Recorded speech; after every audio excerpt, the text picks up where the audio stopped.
Je m'appelle Fatoumata Tikambo.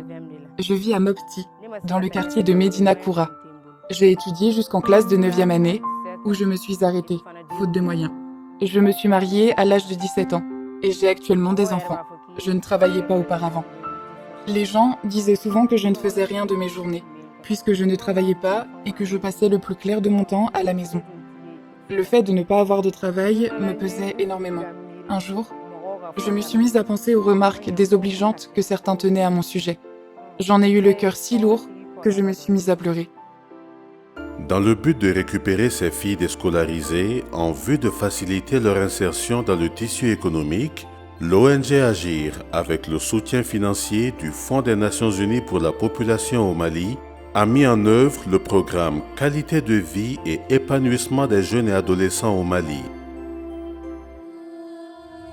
En 2016, lors de la 26e session ordinaire de la réunion des chefs d'État de l'Union africaine, ces chefs d'État ont décidé de consacrer l'année 2017 l'année de la jeunesse. Par la même occasion, une feuille de route continentale a été élaborée pour effectivement consacrer ces investissements des États africains sur la jeunesse. Le Mali, à l'instar des autres pays africains, a formulé sa feuille de route sur le dividende démographique orienté particulièrement sur la jeunesse. Nous intervenons dans toutes les régions, mais au départ, il fallait quand même un plan d'introduction. Et c'est suivant ce plan-là que nous avons commencé par Bamako. De Bamako, nous sommes allés à Ségou. De Ségou, nous sommes allés à Mopti et aujourd'hui à Sékasso. Et en plus de ces zones déjà où l'ONG Agir intervient, nous avons aussi identifié des centres dans les localités de Kaï, Gao et Tombouctou. Donc c'est tout un calendrier qui est là et nous comptons ouvrir toutes ces zones dans les jours à venir. Nous sommes dans la région de Mopti.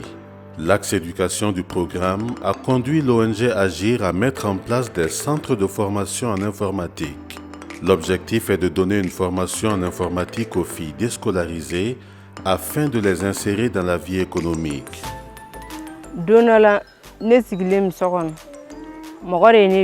Un jour, alors que j'étais à la maison, j'ai reçu un appel de quelqu'un me disant que l'ONG Agir lançait un appel à candidature pour ceux qui aimeraient être formés en maintenance informatique. J'y suis donc allée afin de déposer mon dossier, constitué de mon extrait de naissance et de mon diplôme d'études fondamentales. Nous avons subi les tests requis, avons été sélectionnés et avons suivi la formation qui était initialement prévue pour 6 mois. Elle a cependant duré presque 1 an. Auparavant, j'ignorais tout de l'ordinateur. Je n'en connaissais même pas les périphériques, tels que la souris ou le clavier. J'ai découvert tout ça grâce à la formation. Nous avons aussi fait de la bureautique, avec une initiation au logiciel de saisie Word.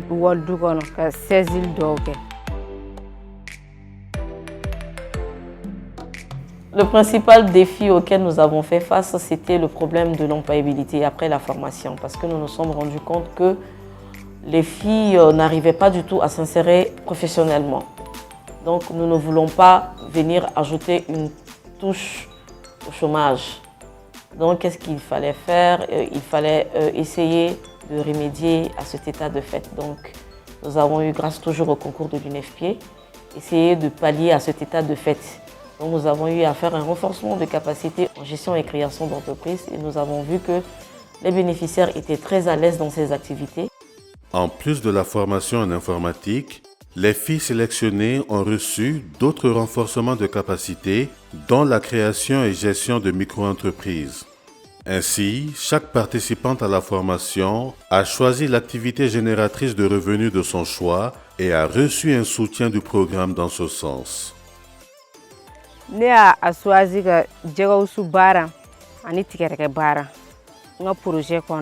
Dans le cadre de mon projet, j'ai opté pour mes 2 activités favorites, le fumage de poisson et la préparation de pâtes d'arachide. L'ONG m'a financé et m'a fourni le matériel de travail dont j'avais besoin pour ces 2 activités. J'arrive à vendre mes produits et à me faire un peu de bénéfices.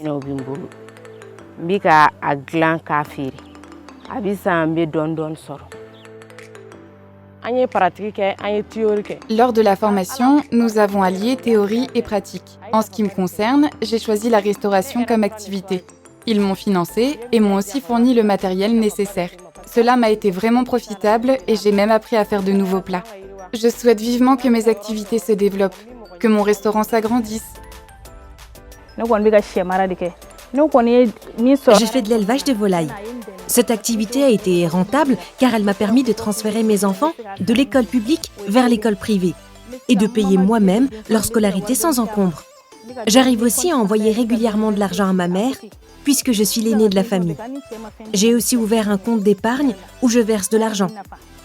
À présent, cap sur la région de Ségou. Comme ce fut le cas dans les autres régions, le programme a étroitement collaboré avec la Direction régionale de la promotion de la femme, de l'enfant et de la famille dans la mise en œuvre des activités. Ils nous ont rappelé qu'il y a un projet à l'endroit des filles déscolarisées, des filles en situation de détresse. La collaboration a été dynamique depuis la mise en œuvre du projet, depuis l'élaboration, depuis l'identification. Il faut reconnaître que nous avons été impliqués dans la mise en œuvre de ce projet du début jusqu'à la fin. Après leur formation, les bénéficiaires de la région de Ségou ont eux aussi choisi leur activité génératrice de revenus avant de recevoir des dons afin de réaliser leur projet, comme ce fut le cas de Marie Diallo. J'ai choisi la coiffure parce que je sais tresser. Les équipements qu'ils m'ont donnés, il y a le kiosque, donc à l'intérieur, il y a une coiffeuse, il y a la chaise, il y a une banquette aussi.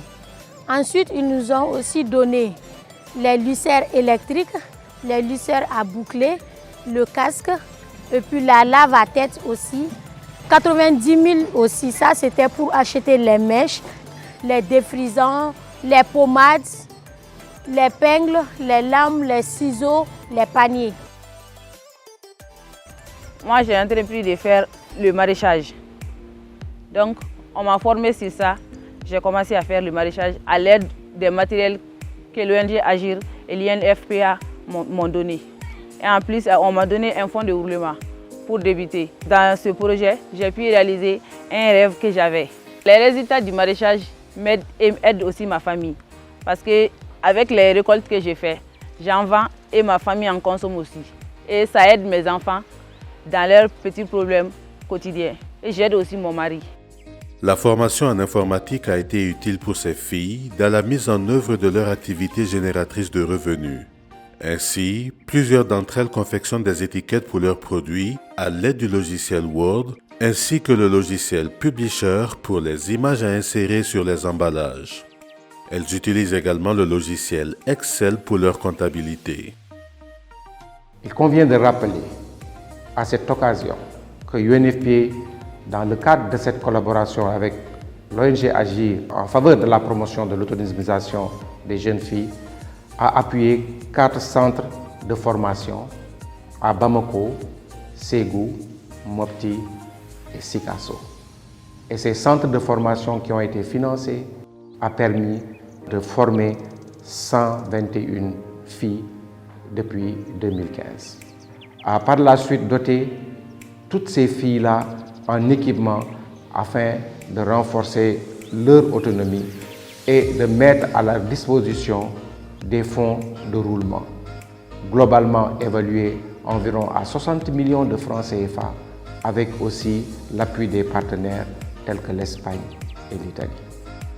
Pour les bénéficiaires du projet ainsi que les services techniques de l'État, ce programme a permis sans aucun doute de tirer un grand nombre de filles du chômage afin d'accroître leur résilience. Je profite vraiment pour remercier d'abord l'ONG Agir pour ce projet en faveur des filles en situation de détresse et son partenaire financier qui seulement ne s'est pas limité aux activités génératrices de revenus. Mais ces filles ont été sérieusement renforcées sur les qualités de vie, les questions de santé de la reproduction qu'elles ne maîtrisaient pas. J'ai des enfants et grâce à cette formation, grâce à mon salon de coiffure, je paye les frais de scolarité de mon enfant, je l'amène à l'école, je le nourris Même quand il est malade, je l'envoie à l'hôpital, je paye tous les frais. Tout ce que j'ai à dire à Agir, je ne peux que les remercier pour l'initiative, pour nous, surtout pour nous les jeunes filles au chômage. Vraiment, grâce à Agir, moi je suis indépendante, je me débrouille bien, je mène mon activité. Je voudrais exprimer ma gratitude envers l'ONG Agir et l'UNFPA, car c'est grâce à eux qu'aujourd'hui, je mène cette activité lucrative. Du côté du Fonds des Nations Unies pour la population au Mali, tous ces résultats n'auraient pas été atteints sans l'implication de toutes les parties prenantes.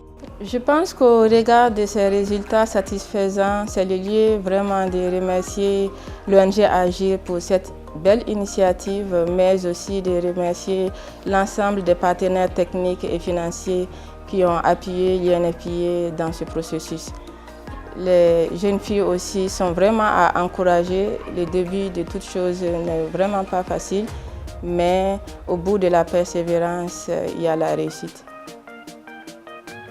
J'ose espérer, avec cette contribution, que les résultats escomptés en faveur non seulement de l'autonomisation des jeunes filles, mais aussi de la lutte contre les violences basées sur le genre seront atteints et que tous les efforts déployés par les partenaires seront mieux intégrés pour une gestion rationnelle de l'ensemble de ces ressources financières afin que les jeunes continuent à en bénéficier pour le développement économique et social du Mali, pour la paix et la cohésion globale.